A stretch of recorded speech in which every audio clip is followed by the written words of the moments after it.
আচ্ছা, নিরামিষ দিনে যদি আমার বিরিয়ানি খেতে ইচ্ছা করে তাহলে আমি কি করব? আজ সোমবার, আমি নিরামিষ খাই।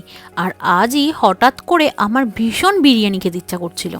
তাই সকাল সকাল দিদিকে ফোন করে দিদির হাতের ওই স্পেশাল সয়াবিন বিরিয়ানি রেসিপিটা নিয়ে নিয়েছি। একেবারে সিম্পল, সেদ্ধ সয়াবিনের মধ্যে সমস্ত রকম মশলা মিশিয়ে রাখতে হবে, আর গোটা গরম মশলা সর্ষে তেলে ফোড়ন দিয়ে আলু ভেজে নিতে হবে।